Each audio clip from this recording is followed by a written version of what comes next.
avec l'expulsion.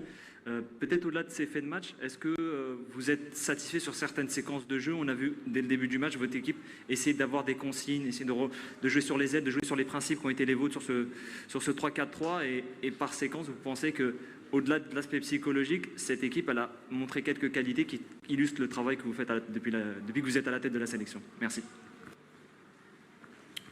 Ouais, il y avait la majorité des consignes qui étaient bien appliquées, notamment sur les prises en charge des ailiers. Donc Mahrez, Belaïli ou Benrahma quand il allait rentrer, ou Ghezzal s'il allait rentrer, parce que c'était ce qu'on avait identifié comme principaux dangers. Ensuite, on s'attendait plutôt à une pointe. Là, il y a eu 2 pointes. Mais on avait préparé sur les caractéristiques de Slimani et Bounedjah. Donc, bon, ils étaient prêts, mais... malheureusement, c'était de trop petites séquences. Et après, bah, voilà, quand tu es à 10 pendant 1 heure et quart, bon, bah là, ça change tout parce qu'il n'y a plus de possibilité de transition, il n'y a plus de possibilité de contre-attaque, il n'y a plus de possibilité pour se positionner haut et essayer de récupérer le ballon dans le camp adverse. Et donc voilà. Mais ouais, il y a des séquences qui seront intéressantes, mais bon, elles sont très courtes, quoi.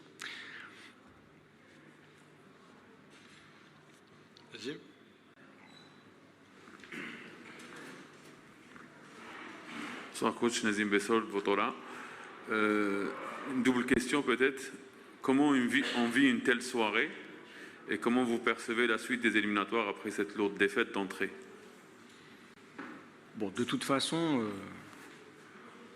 la lourde défaite d'entrée, c'était un scénario hautement envisagé. Donc, il y a de la déception, il y a de la tristesse, il y a le sentiment de ne pas avoir réussi à contrarier un peu les événements, mais il n'y a pas de grandes surprises. Donc, nous, les points qu'on vise à prendre, c'est avant tout face au Niger, au Burkina Faso. Donc, il faut qu'on tourne rapidement la page. Ce qui est vraiment dommage, au-delà du résultat, c'est premièrement d'être à 10. Parce que là, ça nous embête, ça me contrarie tactiquement. Ça me contrarie tactiquement parce que moi, j'aurais aimé travailler 1 heure et demie sur un plan de jeu à 11 contre 11, quoi. Perdre face à l'Algérie, voilà, s'il y a des débiles mentaux qui pensaient que perdre contre l'Algérie, ce serait une contre-performance, bon ben tant pis pour eux, mais c'est quelque chose qui va surprendre personne, qui connaît le football.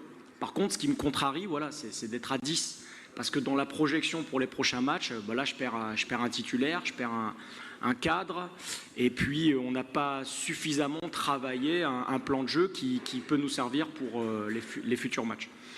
Voilà.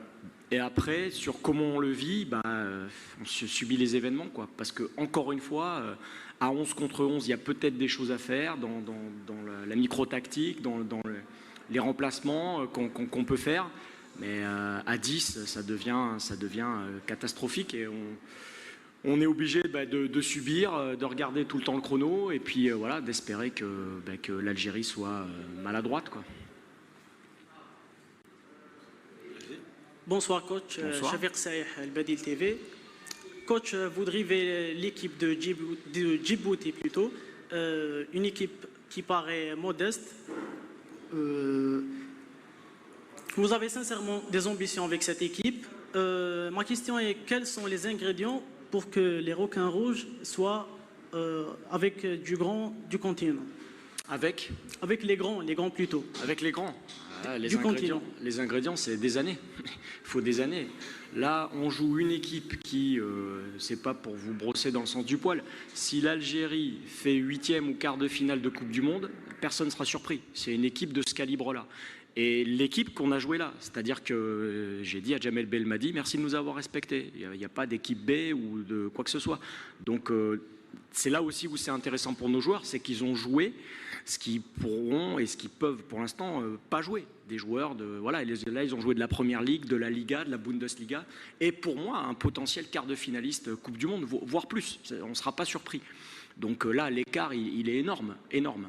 Donc, mais vous êtes dans des projets, vous avez combien d'académies, combien de centres de formation, qu'est-ce que vous faites? Vous êtes dans toutes les cannes U17, U20, nous ça n'a jamais été le cas. Notre premier centre de formation fédéral va ouvrir à la fin de l'année, donc l'écart il est immense. Donc ce qu'il faut, c'est des années, voilà, et sur les futures générations. Et cette génération-là, il faut qu'elle serre les dents, que malheureusement elle apprenne vite parce que voilà, ça fait des dégâts mentaux. Maintenant, si votre réponse, puisqu'elle est jointe à ma présence et mes ambitions à moi, donc là c'est du court terme.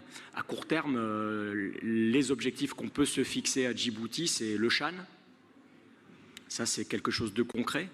Et après, une CAN, pas avant 4-5 ans, quoi. Voilà, ça c'est... D'abord, il faut qu'on arrive à exporter des joueurs du championnat djiboutien, parce que la réalité, c'est que là, vous avez 90% de joueurs qui jouent dans le championnat djiboutien, donc ils ont des contrôles qu'ils n'ont jamais vus, des enchaînements qu'ils n'ont jamais vus, des centres, des renversements, des tirs, des enchaînements contrôle-frappe qu'ils n'ont jamais vus.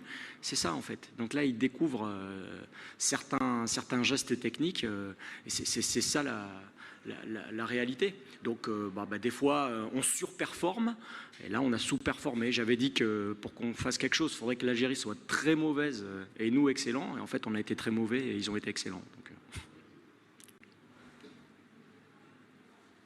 c'est bon. Après, ce qu'il faut aussi, c'est il y a un gros travail sur la mentalité, parce que quand il arrive aux oreilles de joueurs de l'équipe que c'est mieux de faire forfait,